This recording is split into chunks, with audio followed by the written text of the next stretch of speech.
Hello, my book butterflies, and welcome to episode 7 of the Main Chapter podcast. My name is Brianna, and if you haven't already, please be sure to like and subscribe. As I'm recording this, I'm at 36 subscribers, and I would love if I could get to 100. That is my current mini goal for myself. So please like and subscribe so we can continue growing and spreading our love of books with the entire world. I just got done interviewing Suzy Langevin, who just came out with her debut novel, American Royalty, and it couldn't have come out at a better time in a love story obsessed world based off the Kennedys, because this book is also based off the Kennedys. We see our FMC Jasmine, who is a Senate staffer for Senator Ashworth, and she gets tasked with repairing the reputation of his son Trip after he's involved in a breakup scandal with a pop star. So of course we have this reformed, misunderstood playboy opposites attract trope, but we also see some really real issues like being a minority in politics, being a minority in DC, addiction treatment, LGBTQ rights. That's really informative, but also written in a very digestible way. And even when talking with Suzy, you could tell that she is so educated and so passionate. I learned a lot from her. I'm sure you all will as well. And let's go ahead and get started with the interview. But my first question is, this is your debut novel. Yes, Congratulations. thank What you. was the most surprising thing when writing this book? So, writing the book, I think, was a process that I've written short stories and other pieces that had taken on not quite that length, but had been some pretty deep endeavors before. So the writing process felt pretty at home. I think the publishing process is a whole different animal to navigate, and going through the process of submitting a book to agents or to publishers and going through that whole process. I was thinking about it last night that I started the first draft of this book in November of 2022, and now it is coming out in 2026. It's about 3.5 years of a journey with this manuscript, and it's really exciting to see it finally come to its end and be ready to go out in the world. That's such a long process, but I'm sure definitely rewarding. You mentioned how you've written short stories and creative stories. How did you get into creative writing? So I've been writing pretty much my entire life. Thinking back to my very first published work, if we're getting very technical, was when I was in second grade. Oh, Our wow. local newspaper published like poems and essays from local school kids in the paper. So my poetry appeared in the Happy Times pages back in the very early 90s. But uh, I majored in English literature in college, and I spent sort of my entire college career writing mainly poetry. And when I graduated and moved into my career in social work, that was one of those things that kind of fell by the wayside. And I wasn't writing as much at that point as I had been at other points in my life, in part because I never really believed like I had a novel in me. You spend all this time as a student reading, things that are considered the canon of like great American literature. And you're sitting there with my computer and like I don't think I have anything that important to say. So Yeah. I'm only going to write a book if I have something important to say. And then as I got older, and especially into the pandemic when we were all looking for like new hobbies and new things that to occupy all of the time we had on our hands from time to time, I kind of came back to, well, what I really love to read is romance novels, and that's what I've spent most of my adult life. Like, really enjoy that genre. I love the escapism of it. I love the guarantee of I know everything's going to work out in the end, so I can enjoy the journey without the anxiety. Like that works for me. So it sort of came to, if this is what I love to read, why couldn't this be what I love to write? And so in about 2021, I picked up and started writing again, doing fan fiction, short fiction, a few different things to just sort of get my feet back underneath me.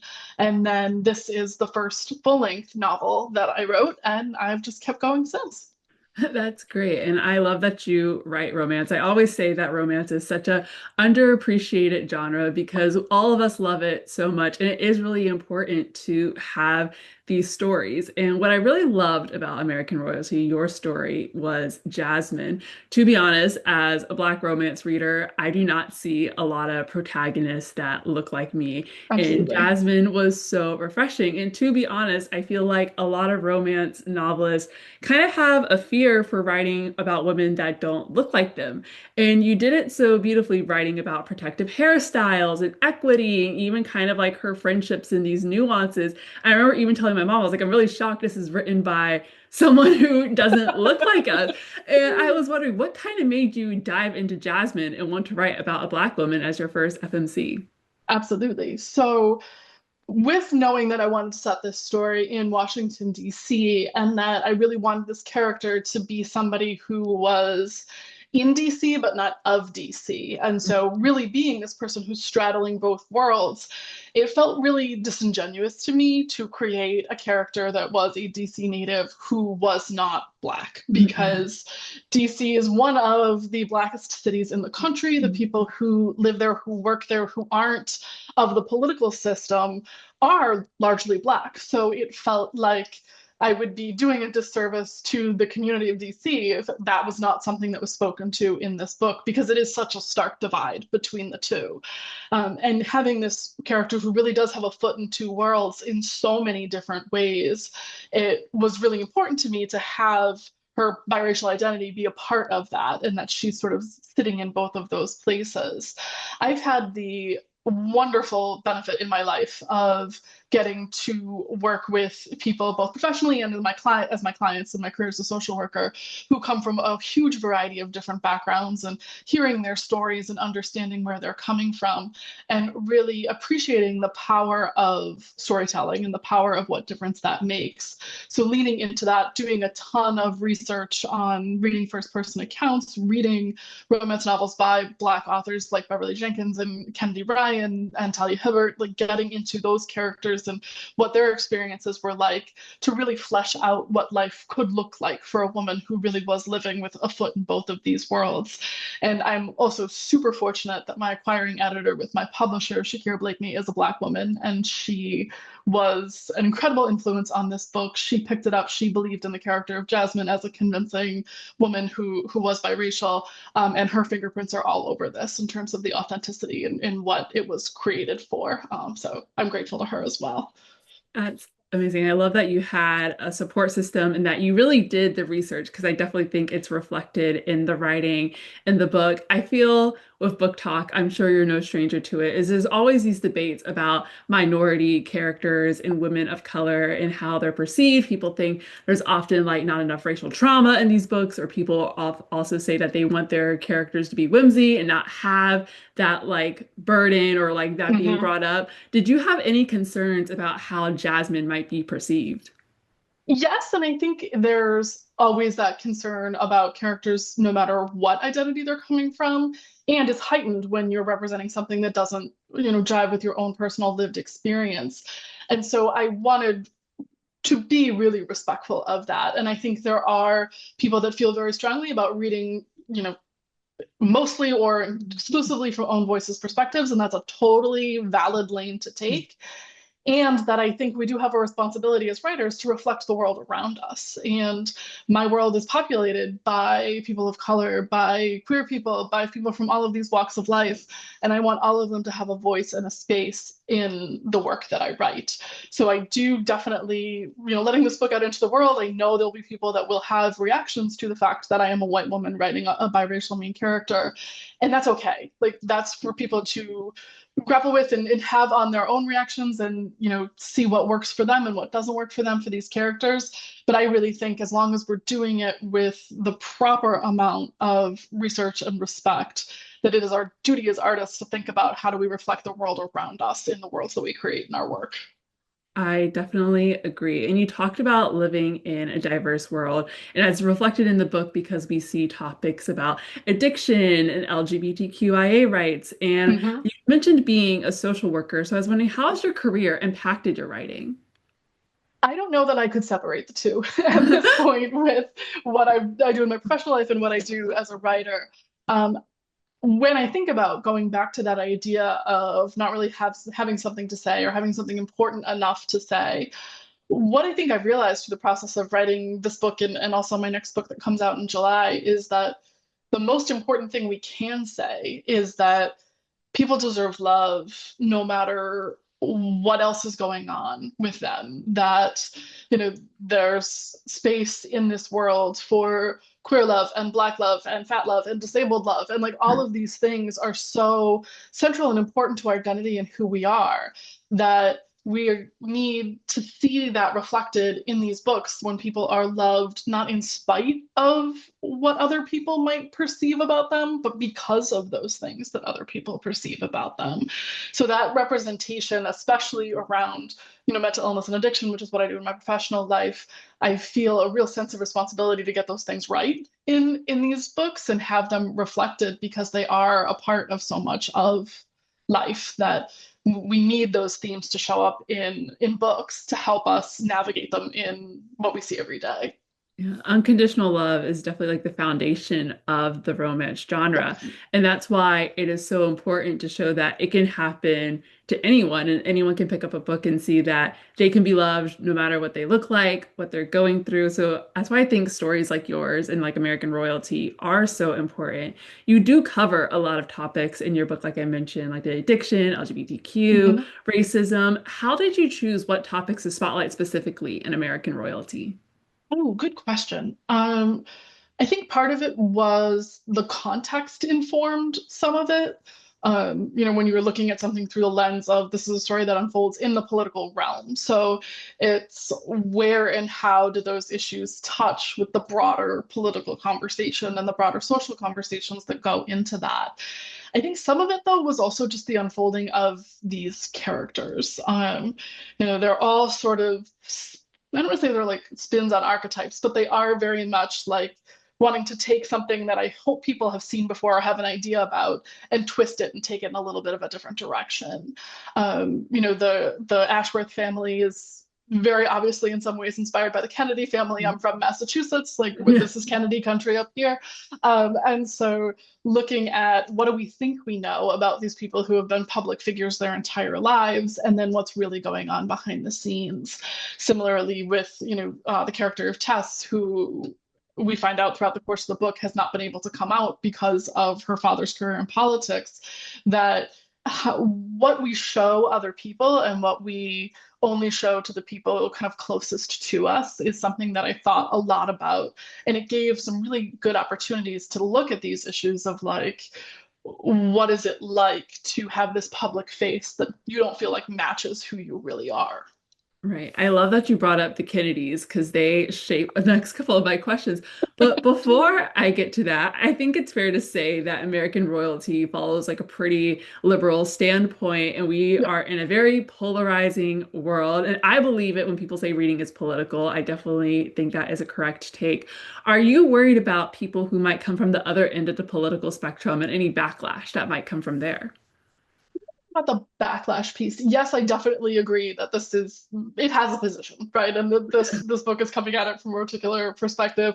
And I actually had in the process of like querying this book, I had a publisher who told me that she brought it to her acquisitions team, and they said they couldn't sell it for that reason, that they knew it would play really well in some markets, but in others that they were worried that it wouldn't be very saleable, which from a business perspective, you sort of have to Mhm. respect that that's their priority.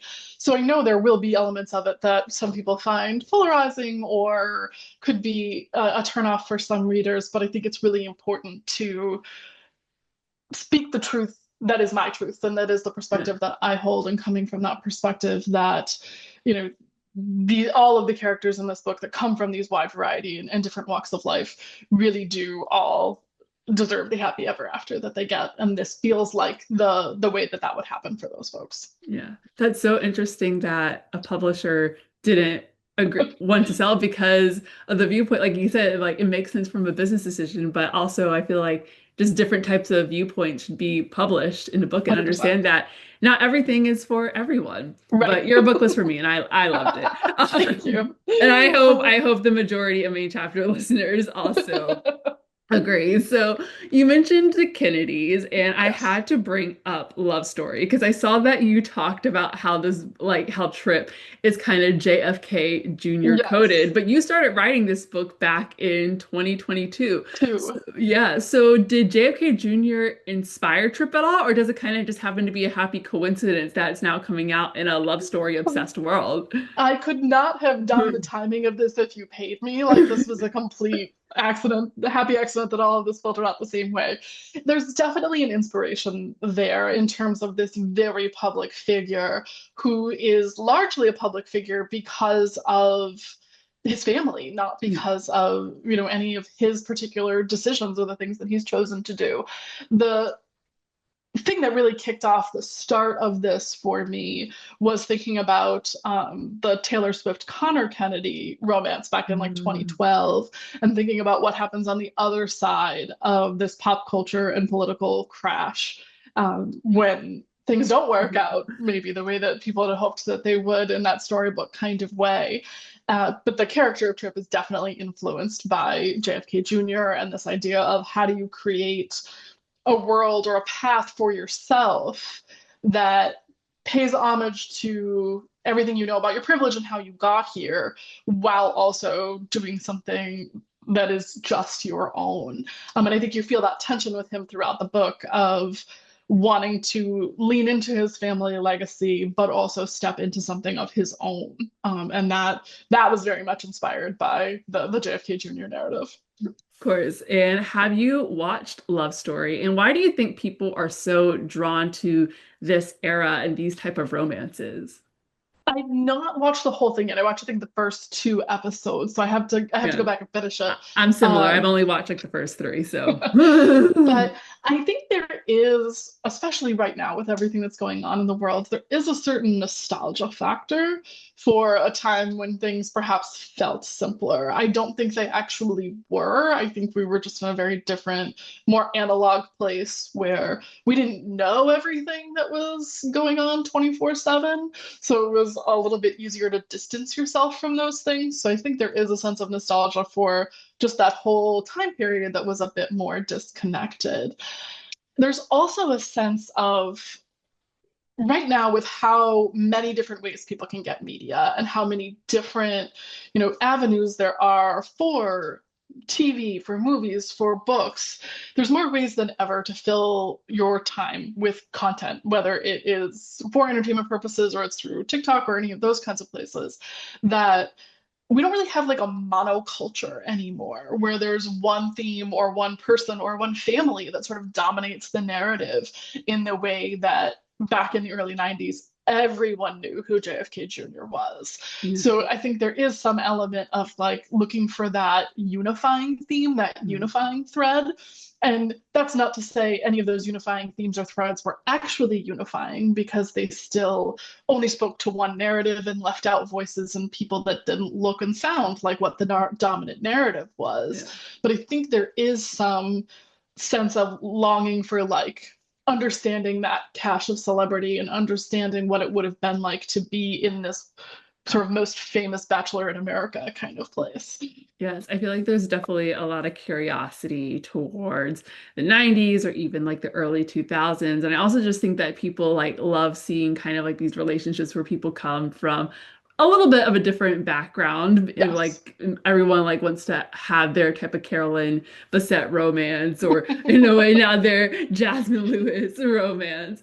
And so kind of we talked about Jasmine and Trip, but I also really want to talk about Tess and Addison. Because I saw on the Threads post that you said that you thought it was strange that in romance that a lot of readers are so quick to hype onto MM romances, but we don't see Yes. that as much with WW romances. And kind of what inspired you to really put their story and make it a very important subplot of American royalty? Uh, I think one of the things for me was there's this thread that happens in media sometimes, the like bury your gaze Yeah. trope. And I feel like it happens more to sapphic couples in some ways, at least in modern media thread, than it does for male male couples.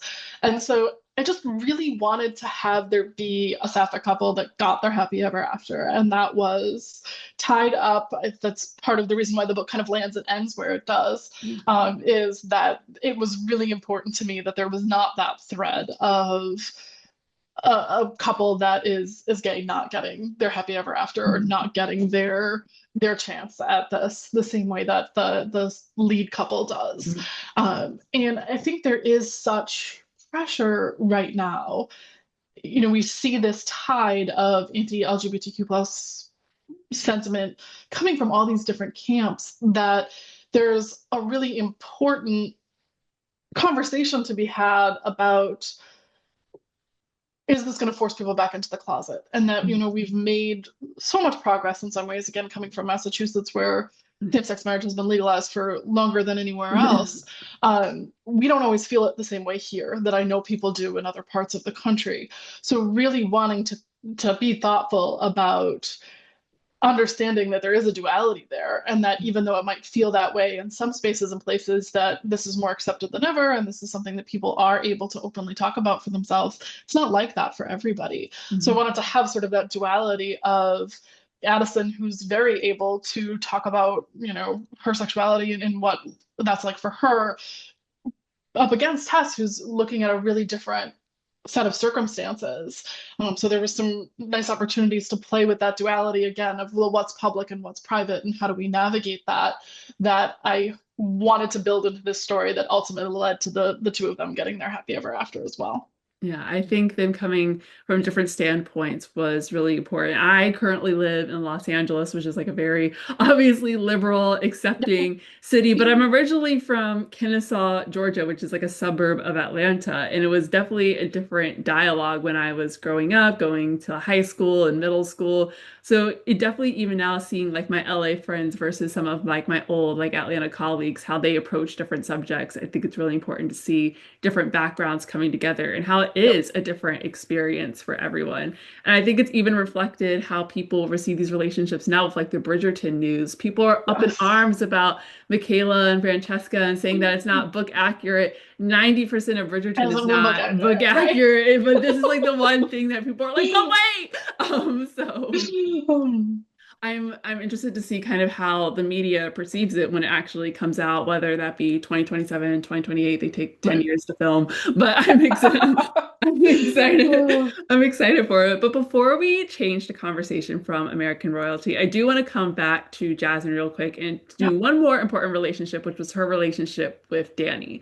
And I Yes. really do appreciate how Jasmine takes accountability and kind of acknowledges that she does play a role in hurting Danny with like her lack of communication and kind of delaying things.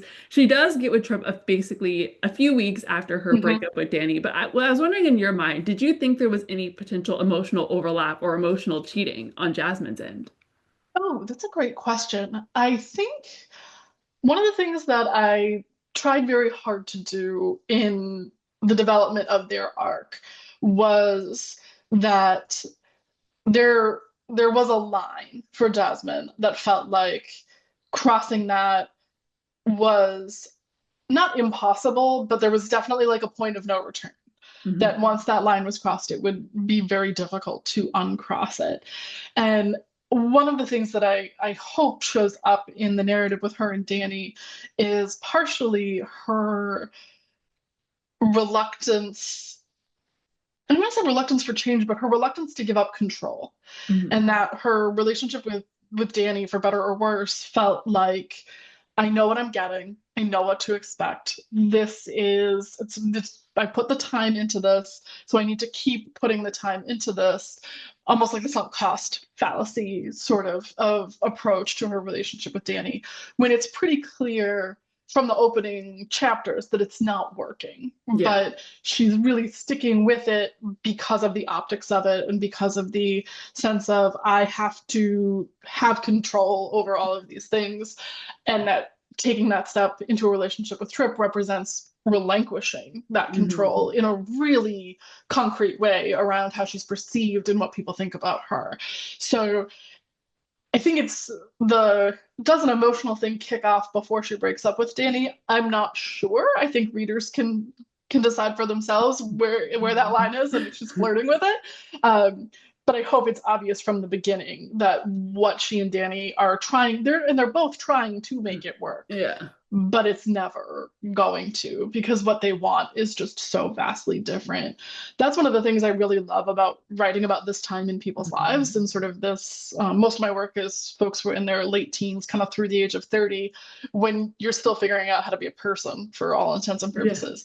And it's the matching of, how do I take my history and my goals and ambitions and who I want to be and match them up with somebody else's. And something that fit once might not fit anymore. So how do you make those decisions about when and where things are working for you or not working for you?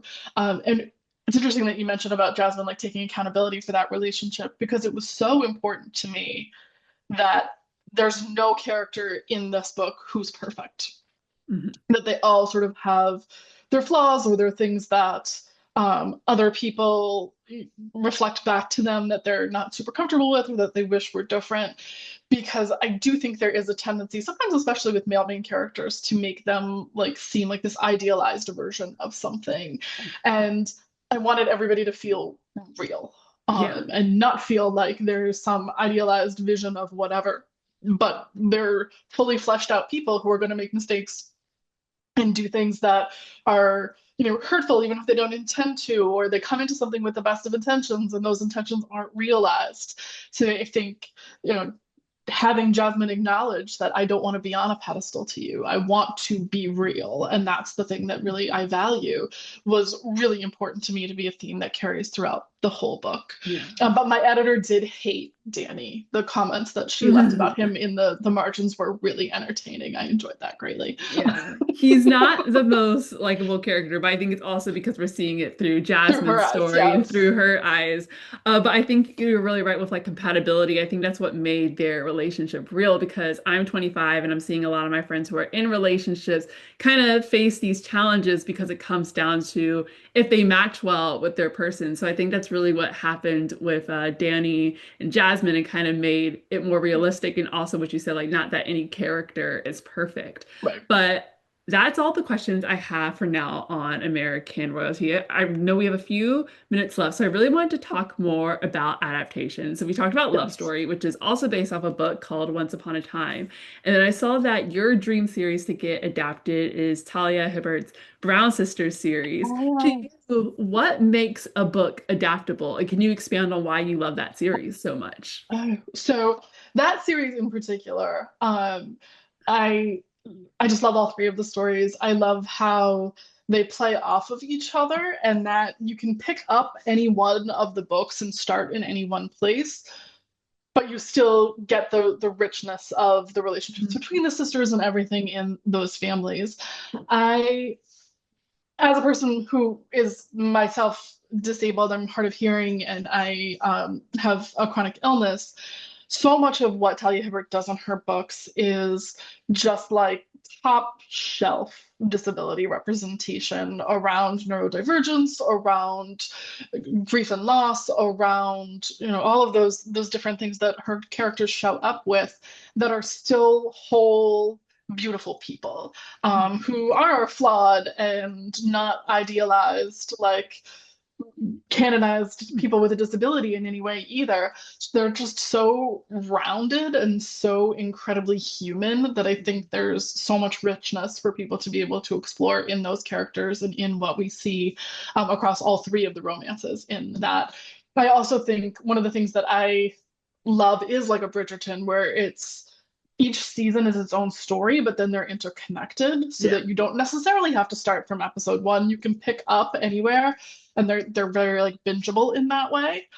So I think the interconnected nature of those three books would make just a really great limited series.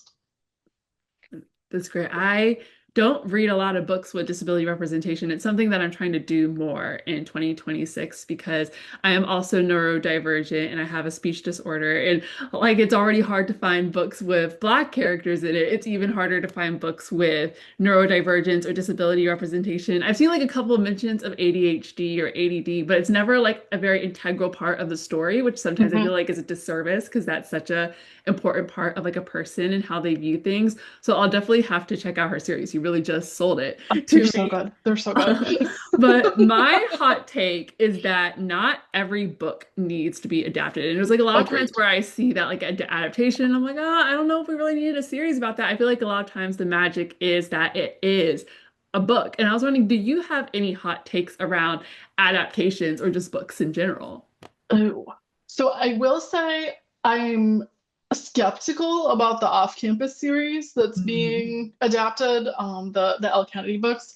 I actually really enjoyed some of the books from that Mhm. series. Some of them were not my favorites, but I still read all five of them because I'm a perpetual completer. Yeah. But I that is one of those ones where I think the mental picture that you have of some of the characters is so clear Mhm. based on the physical description of the book or how they're talked about that when the casting doesn't match 100%, I sort of have that moment of like, oh, this is taking me out of it. Yeah. I'm not so sure about that one yet.